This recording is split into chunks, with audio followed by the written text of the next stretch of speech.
They called me the poor girl with a pretty face. His mother once whispered at the dinner table, "Gold diggers smile the sweetest." I said nothing.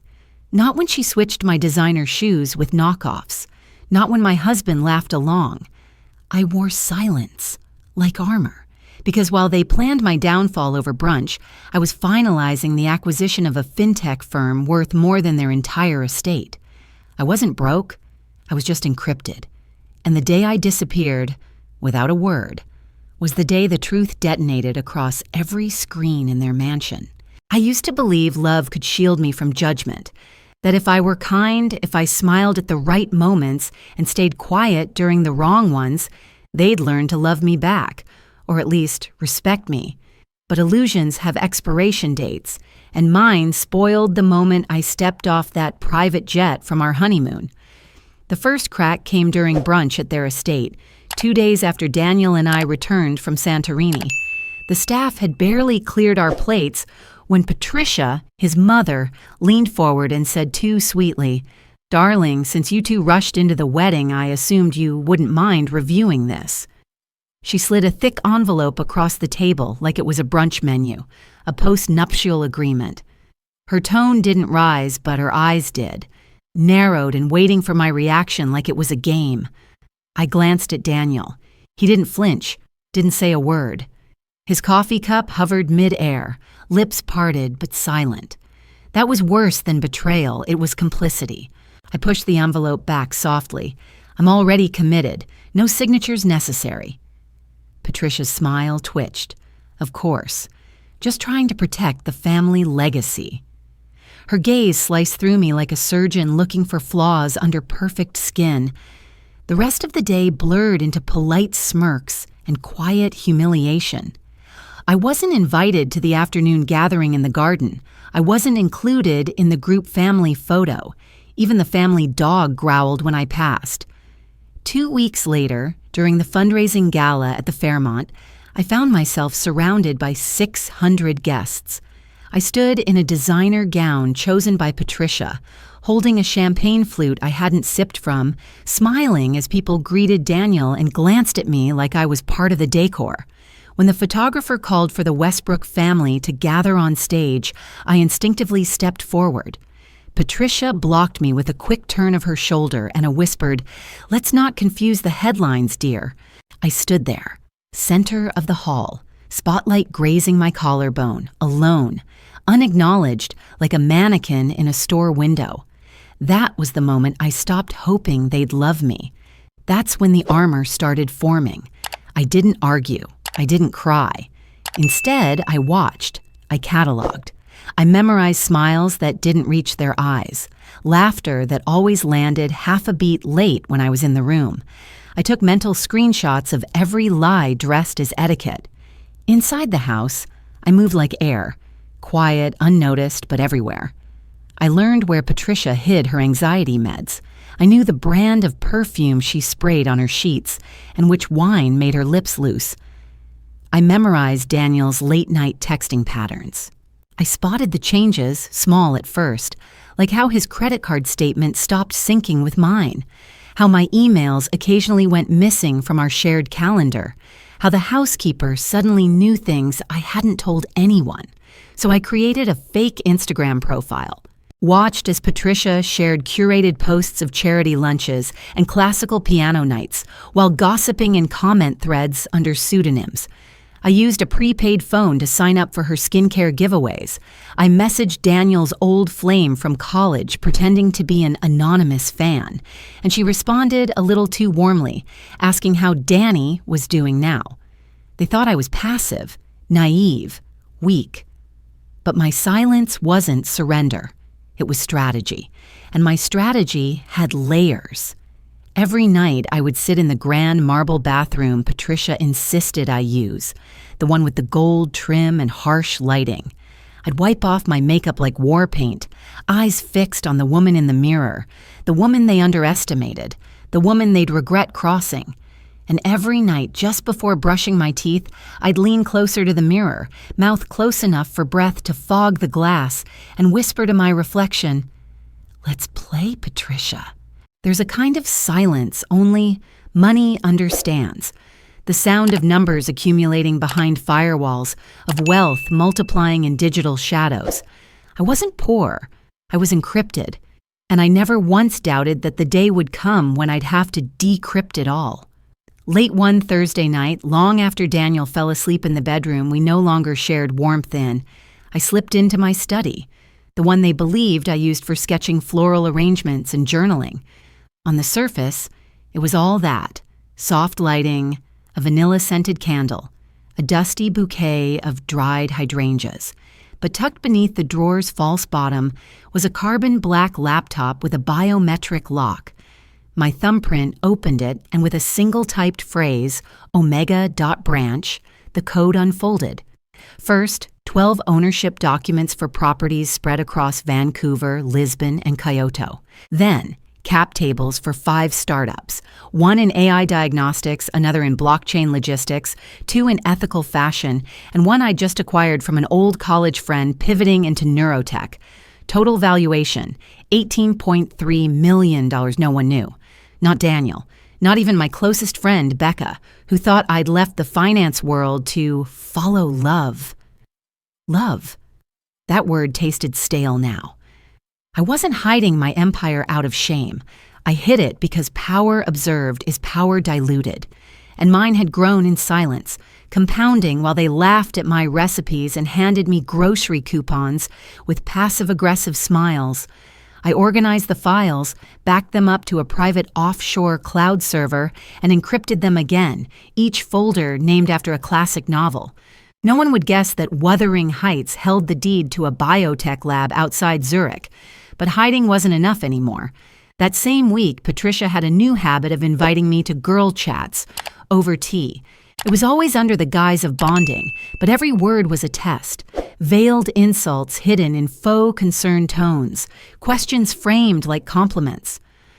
"I imagine you didn't grow up with formal dining sets," she cooed once, fingers circling the rim of her teacup.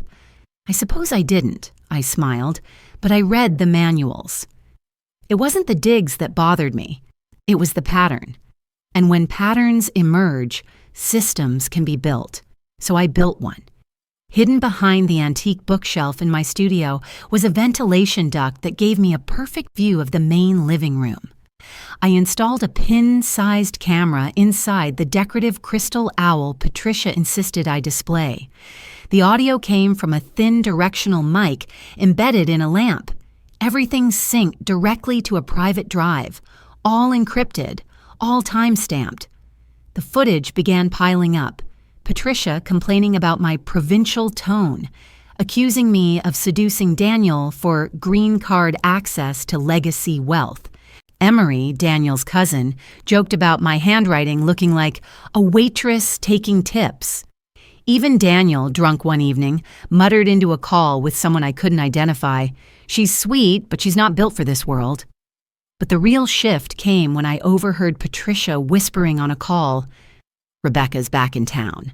The old flame still wants Daniel. She comes from money, she's familiar, she's pure-blood Westbrook society. We can fix this. Quietly." They were planning a reunion, a strategic rematch. My marriage was a placeholder. I didn't cry, I didn't confront. I simply copied the audio file, labeled it Plan B Reunion MP3, and archived it next to another folder. Evidence, Ja, Stream, or Unfiltered.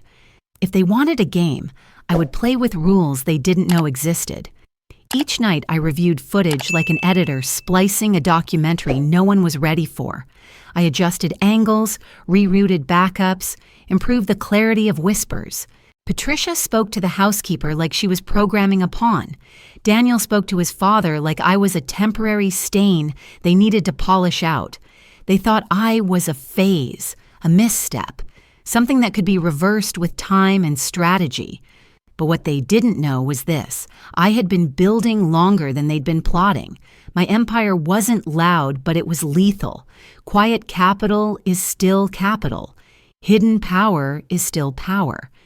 And as I sat there, reviewing the final clip from that day, Patricia pointing at my photo and saying, "She'll be gone soon, you'll see," I paused the video, leaned back in my chair, and smiled.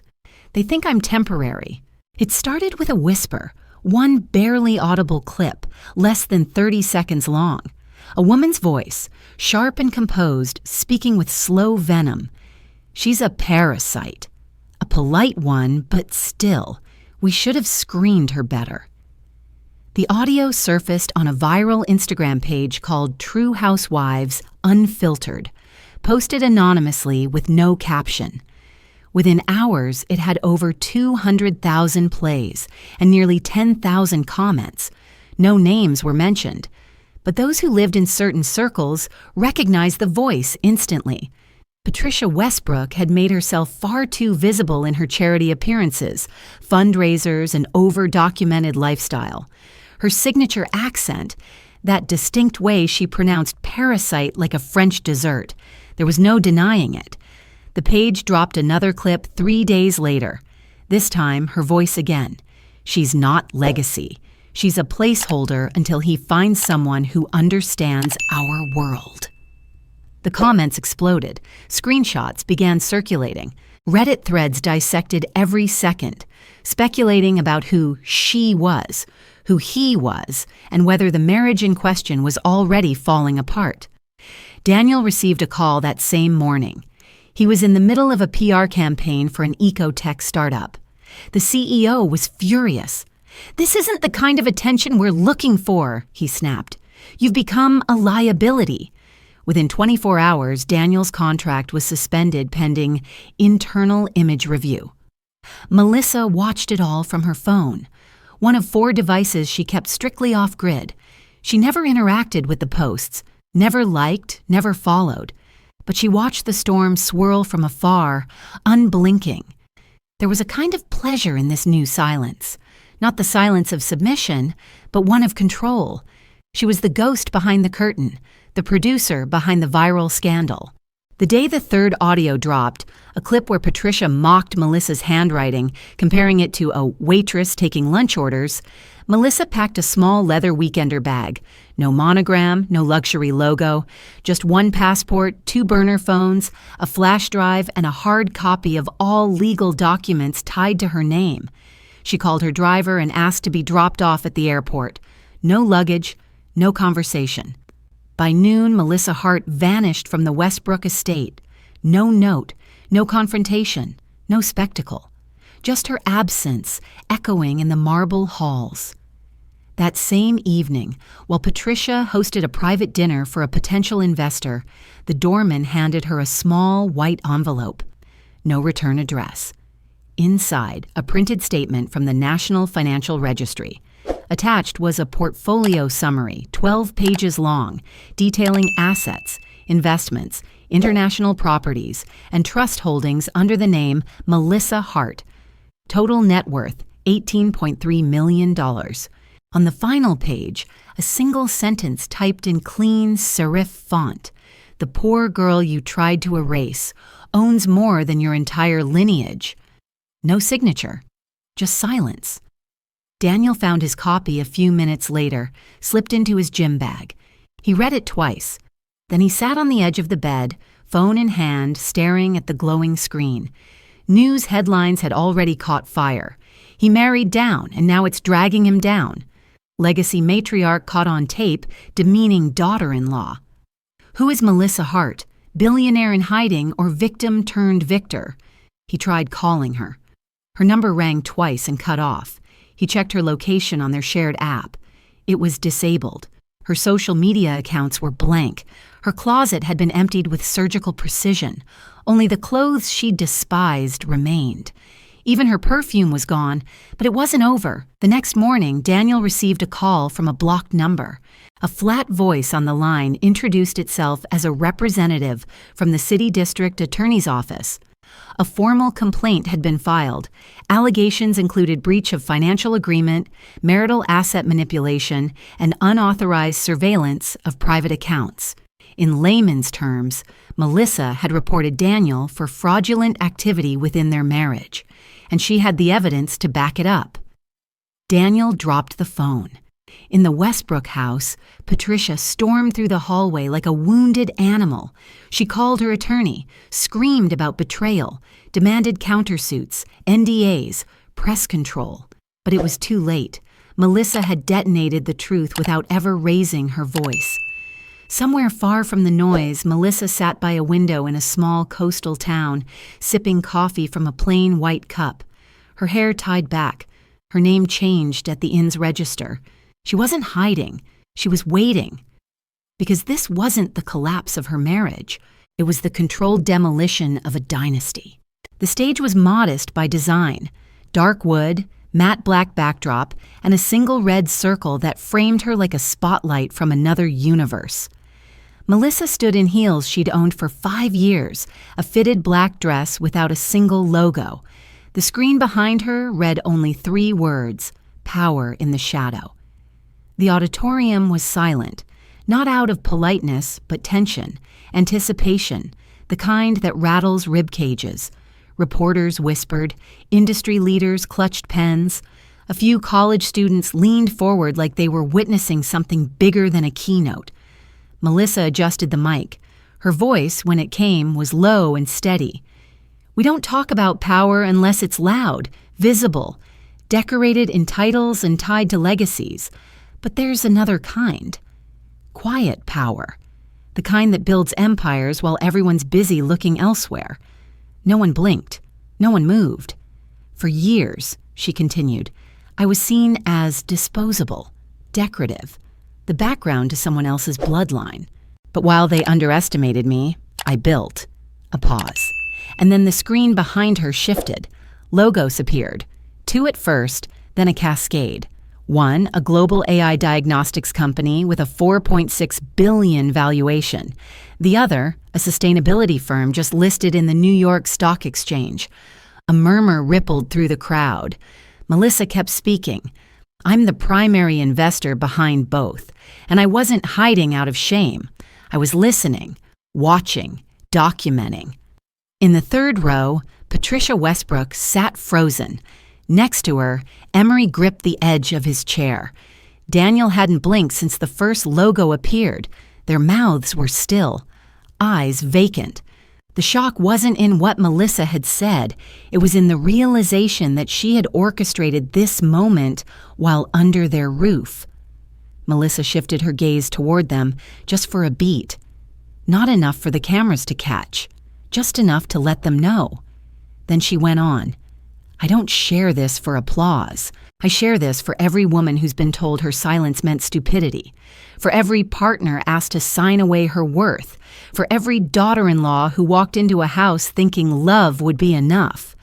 The crowd erupted, not in chaos, but in something deeper, a recognition. She didn't raise her hands, didn't smile. She simply nodded once and walked off stage. But she wasn't done. The next day, Melissa hosted her own press event.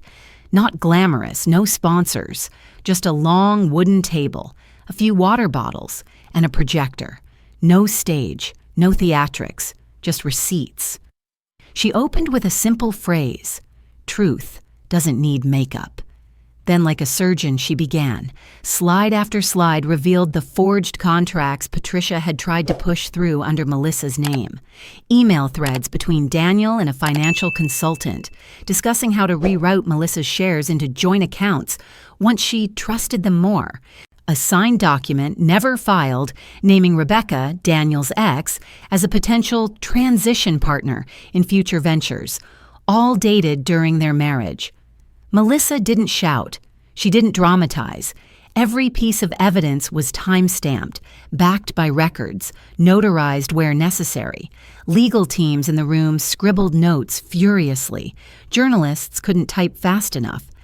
I was called a gold digger, Melissa said, voice cool, by people who knew nothing of my worth and everything of their fear.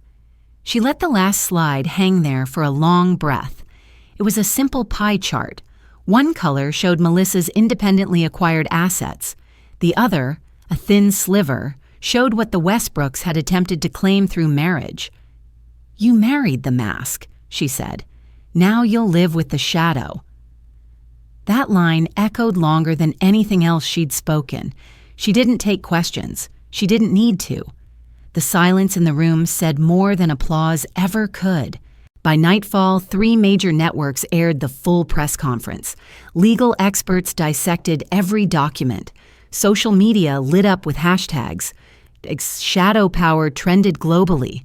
Former employees of the Westbrook conglomerate began sharing their own horror stories, most unrelated, but the narrative had shifted. The dynasty had cracked. Daniel tried to call again. Melissa let it ring once, then blocked the number. That evening, alone in her hotel suite overlooking the city, Melissa poured herself a glass of still water. No wine, no victory dance. She had risen. But this wasn't revenge. It was reclamation. The folder arrived anonymously. No return address, no note. Just a sleek black envelope left at the concierge desk of her temporary suite. Melissa knew better than to ignore it. Inside were screenshots, dozens of them, of back-end access logs, server pings, file trails. Her personal server had been breached 2 months earlier, traced back to a device registered under Daniel's name. A second file showed encrypted documents forwarded to a private email address connected to a holding firm, one of her competitors.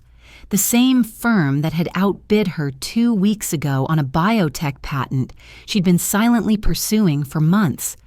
She sat on the edge of her bed, heart pounding not with panic but something worse. Finality. She'd known betrayal. She'd lived with it. But this wasn't just about inheritance or family status. This was war, and Daniel had sold her maps to the enemy.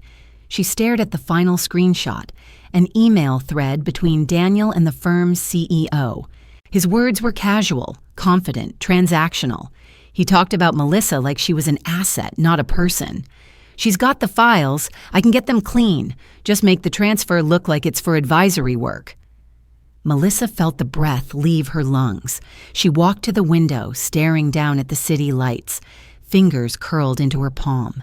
Not because she was angry, because she was gutted. There was a difference. When Daniel had held her hand in Santorini and whispered about building a future together, she had believed him. He had touched her with reverence, looked at her like she was a force. But it hadn't been awe. It had been fear disguised as love. Because Daniel wasn't afraid she'd fail. He was afraid she'd succeed without him. She sank to the floor, back pressed against the cold glass, voice barely audible. You weren't afraid I'd fail. You were afraid I'd succeed without you.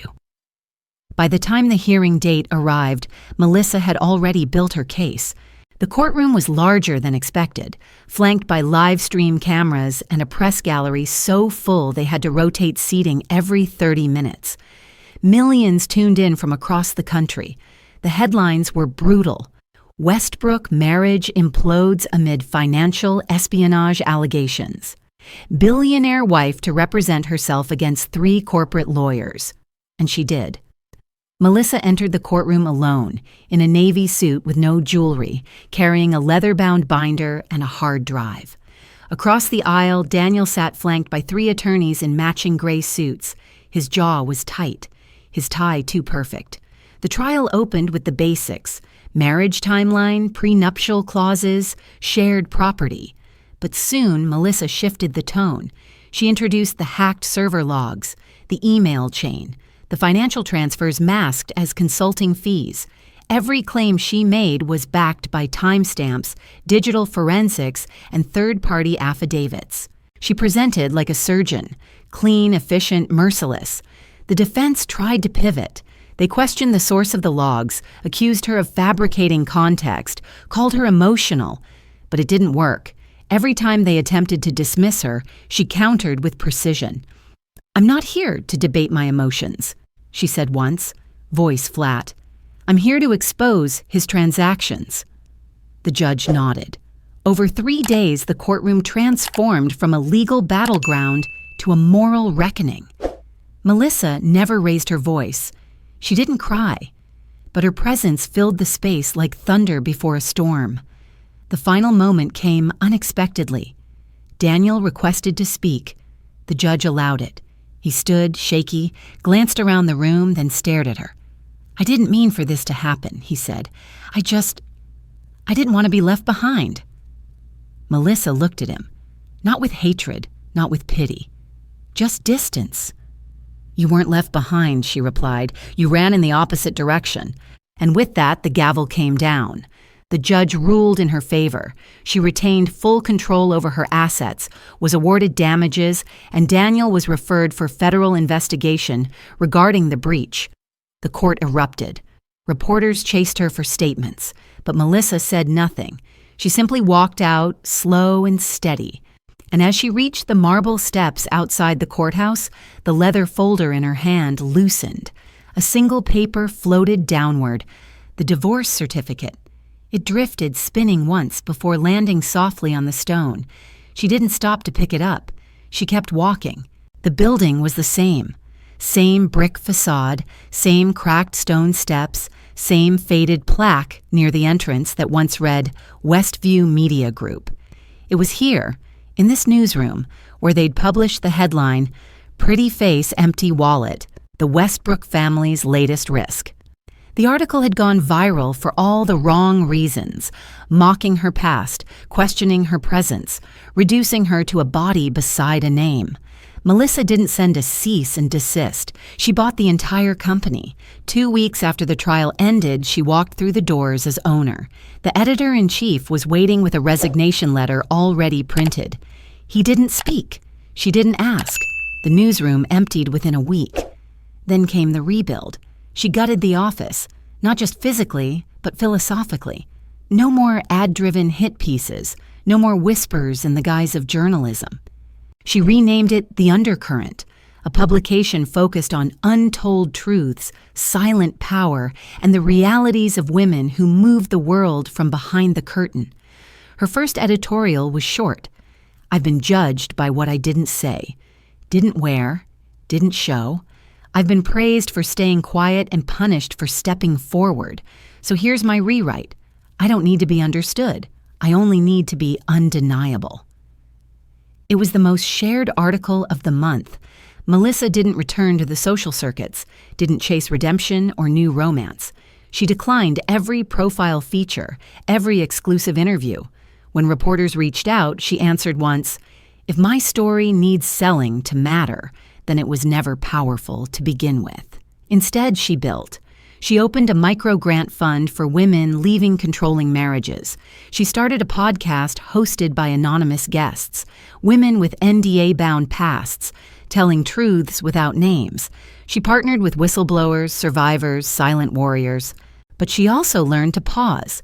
Some mornings she made coffee and sat in her garden without touching her phone. Other days she'd walk along the coast, barefoot, letting the ocean rinse everything false from her skin. She didn't look for healing.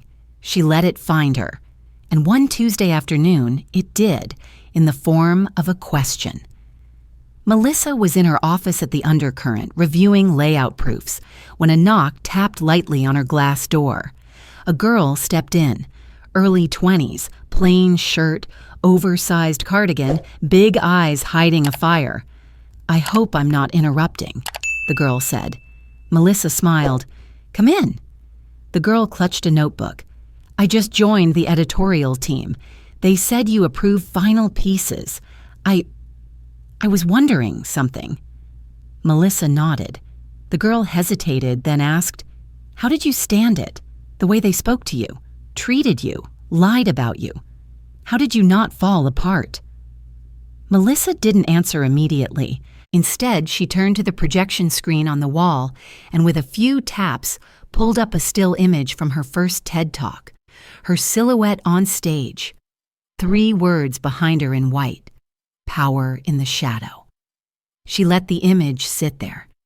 Then she said softly, "They weren't trying to break me. They were trying to convince me I was already broken." The girl exhaled. Melissa smiled again. But they failed. Because they forgot one thing. Silence isn't absence. Sometimes it's strategy. That night, Melissa walked home alone. No car, no driver, just herself and the wind. She took a path that led through the forest trail behind her house. Tall pines, moss-lined stones, and the sound of leaves shifting like whispered memories. She slipped off her shoes midway. The soil was cool beneath her feet. She walked slow. No destination, just breath and earth and sky. Somewhere behind her, the world still spun. Headlines faded, alliances dissolved, legacies unraveled. But ahead, it was clear. She wasn't the girl they once tried to erase. She wasn't a wife or a scandal or a social climber. She was a storm with bare feet and no fear. And the forest didn't tremble when she walked. It listened.